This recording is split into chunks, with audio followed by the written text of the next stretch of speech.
At Cape Kennedy, the familiar shape on the launch pad, a symbol of the space age.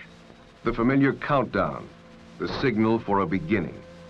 But the real beginnings of this mission, any mission, go back in time.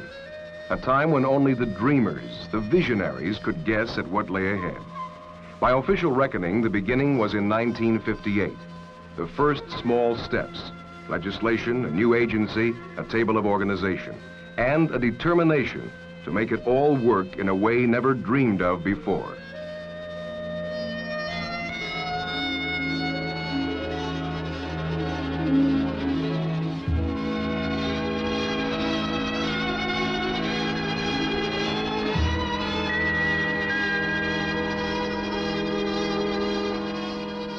The program did work.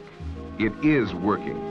In less than 2 decades, an orbiting laboratory circled the Earth, its crew conducting scientific research and performing experiments, testing the limits of human endurance for long periods in space, duplicating scenes science fiction writers described years earlier.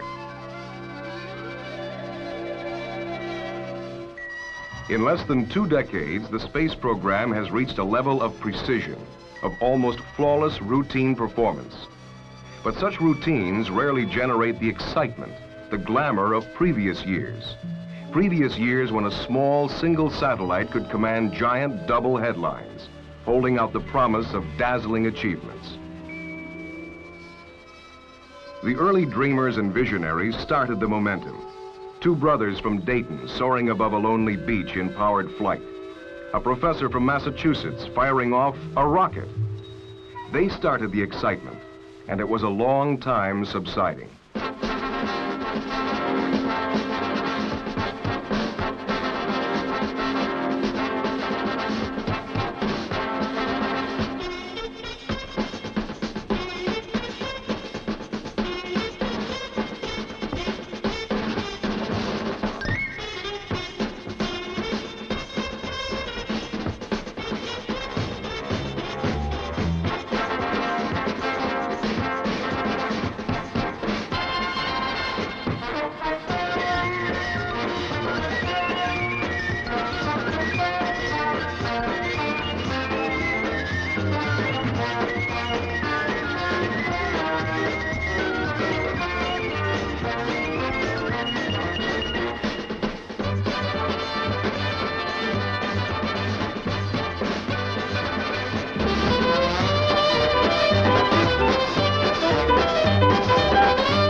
Behind the headlines, the accomplishments, there was something else. Consider the thoughts of a modern-day visionary, Isaac Asimov, scientist, writer, eclectic watcher of space progress.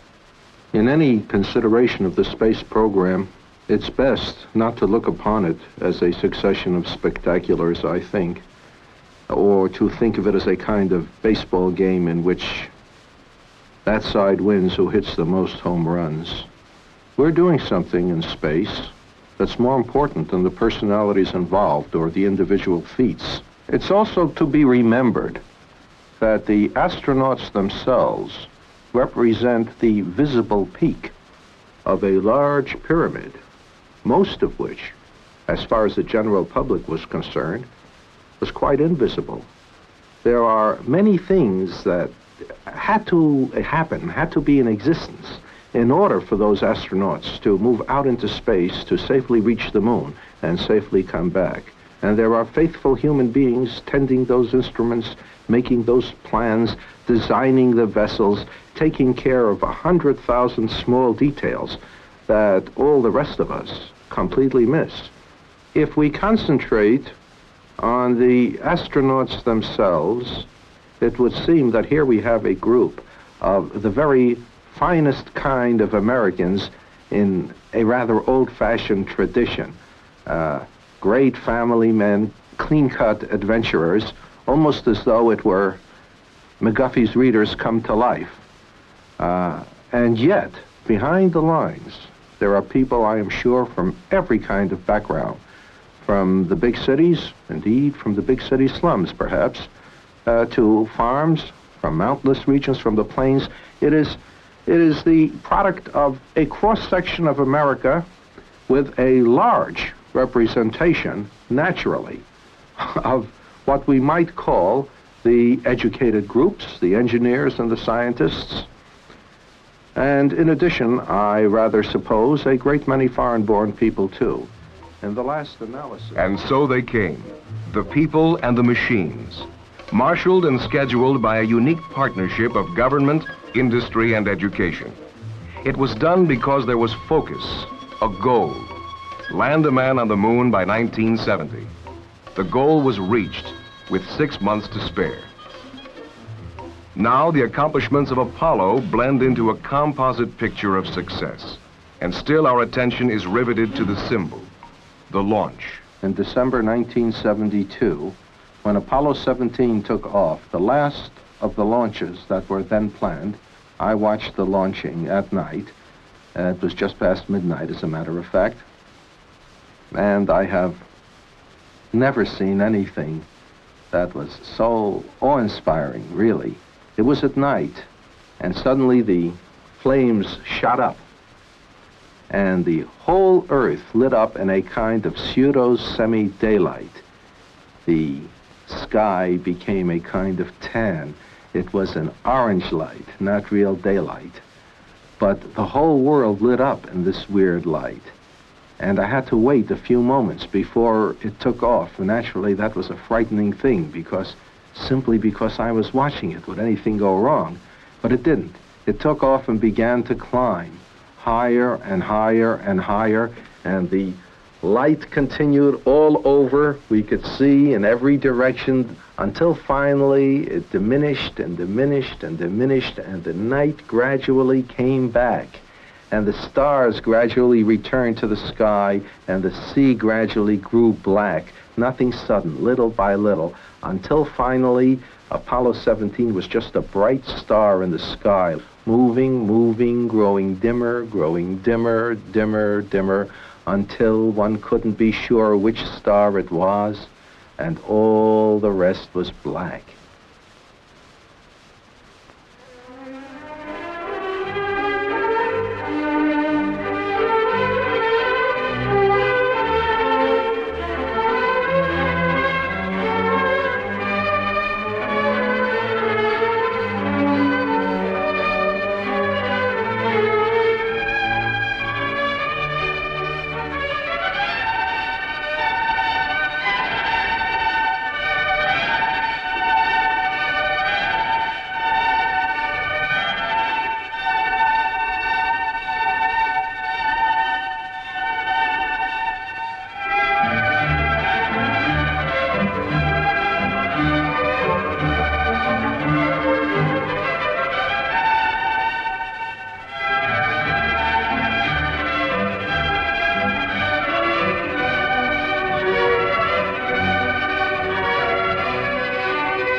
And you know, it's a funny thing.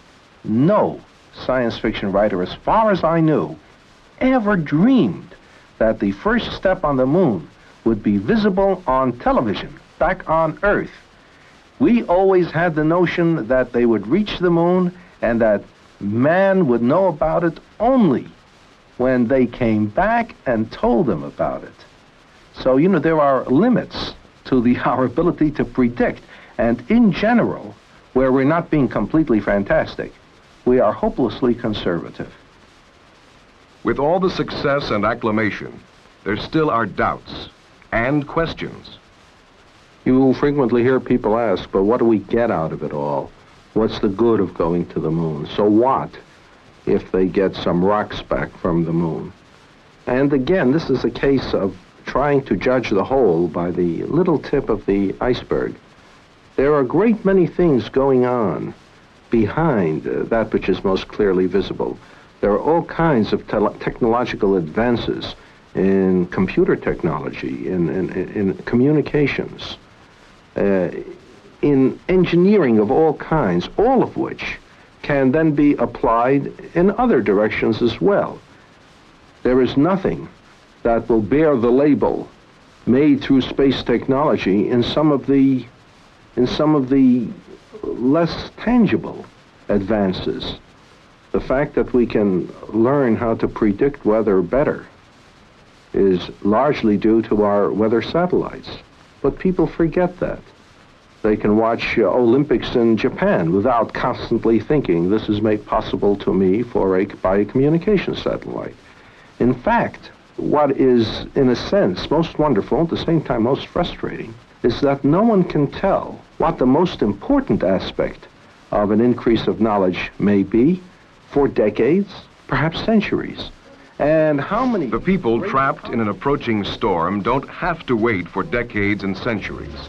They receive the benefits of space technology immediately. Weather satellites provide an example of down-to-earth applications of space technology, providing data on storms, temperatures, winds. The final result, the forecast, shows up on the evening news because the data is widely available to people around the world, people who use it to prepare long-range forecasts of greater detail, greater accuracy.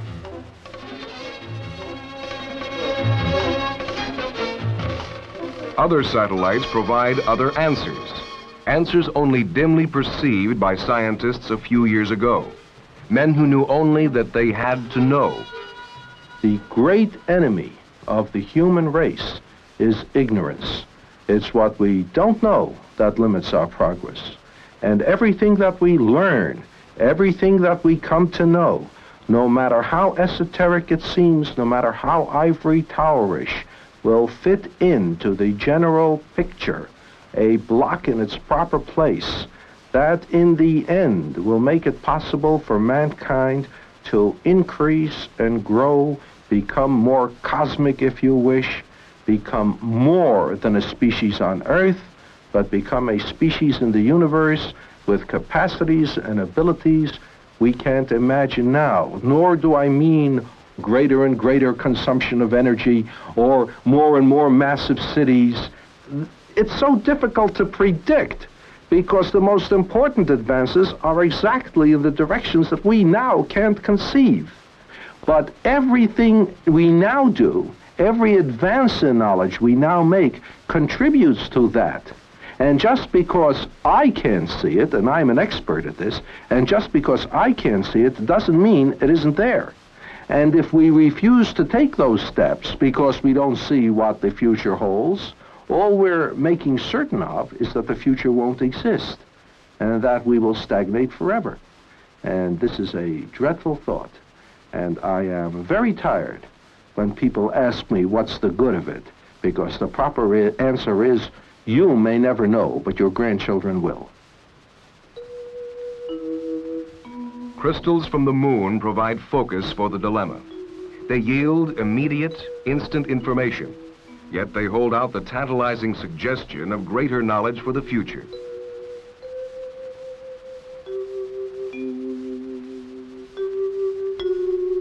In man's pursuit of knowledge, he asks how, not why. And as the velocity of invention increases, his questions tumble upon one another. The same year the Wright brothers flew their plane, Albert Einstein asked why. The pursuit, the questions, lead us to our nearest star, the sun. The basic source of all life, all energy on Earth. Without it, there would be no light, no warmth, no food, no life.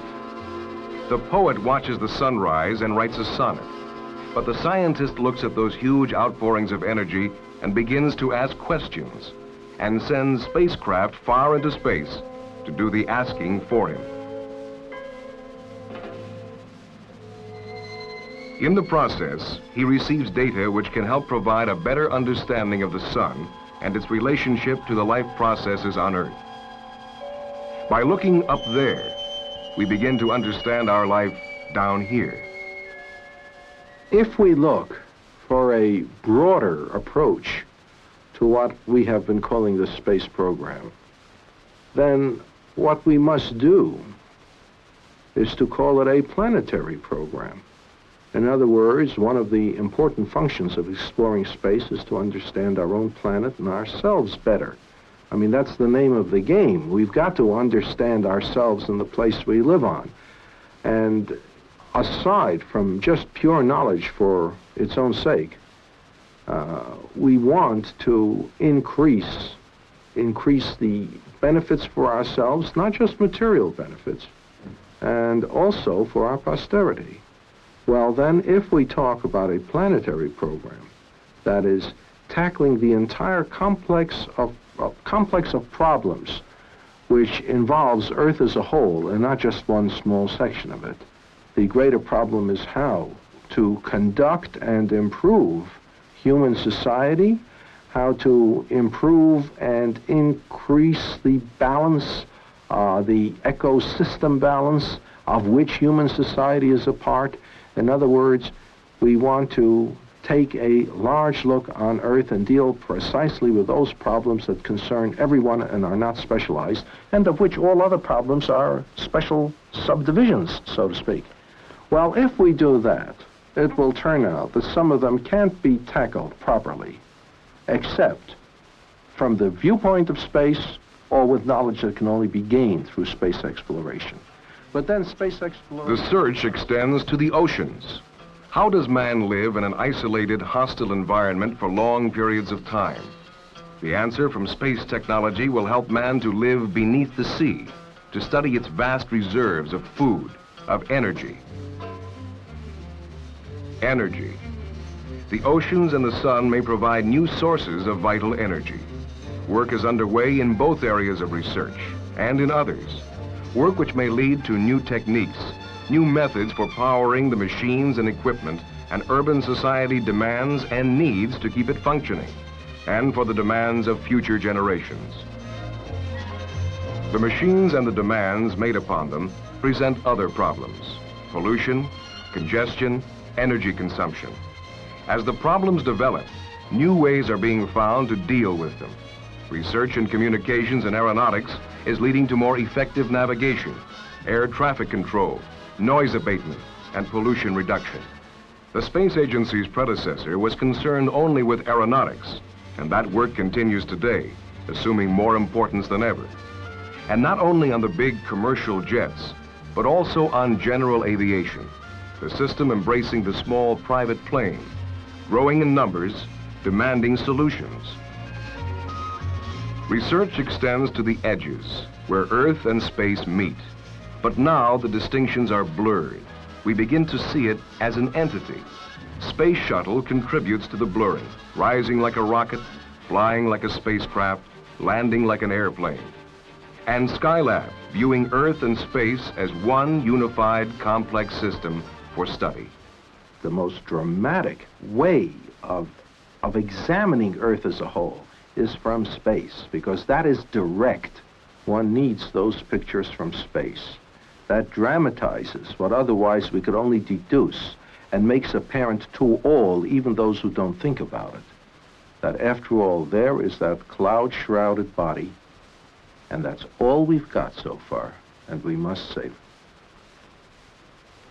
The search extends beyond ourselves, to other planets in our solar system, to Mars. The Mariner spacecraft, traveling for 6 months in the void of space, using the sun for energy, the star Canopus for guidance. The information it sent back gave us new insights into this planet which has fascinated man for centuries. It also gave us our first close look, pictures of startling clarity, pictures derived from the same technology with which we now look at ourselves. And as valuable as they are, they don't provide all the answers.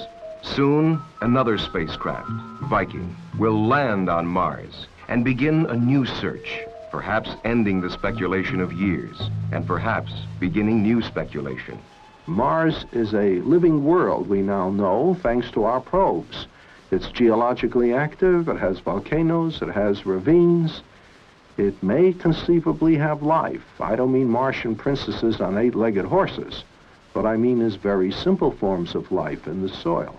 The equivalent of our bacteria or viruses. Even this would be of infinite importance to biologists. Even the simplest form of life would represent, for the first time, a kind of life different from that on Earth.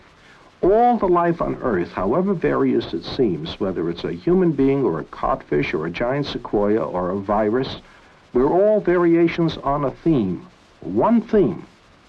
If there is any life on Mars, however simple, it will be a second theme. And observing what's taking place on Mars, be able to deduce much more accurately what took place on Earth, with perhaps a greater understanding of the details of life on Earth. And another, Pioneer, reaching out to other planets once thought to be inaccessible, now within reach. It flies to Jupiter, takes pictures, then soars off through and beyond the solar system, beyond our comprehension of space and time.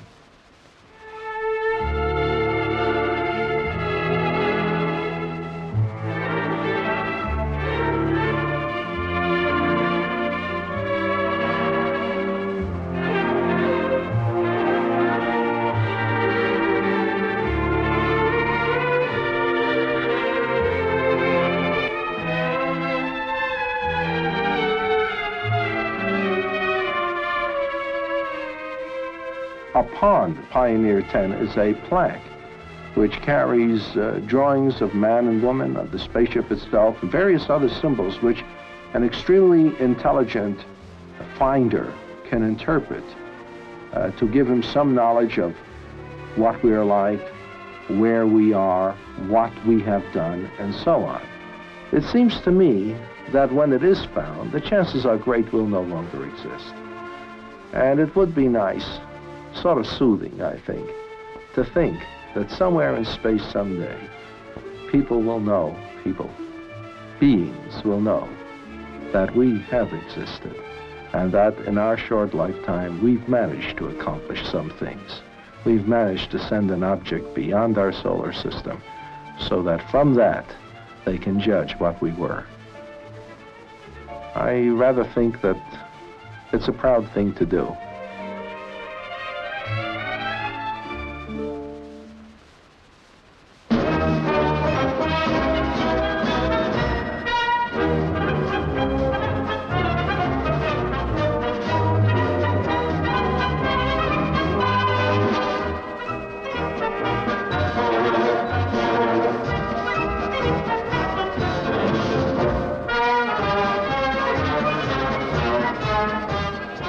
The homecoming parade, along with the countdown and the launch, visible symbols of a program, an inquiry, a quest after knowledge and understanding.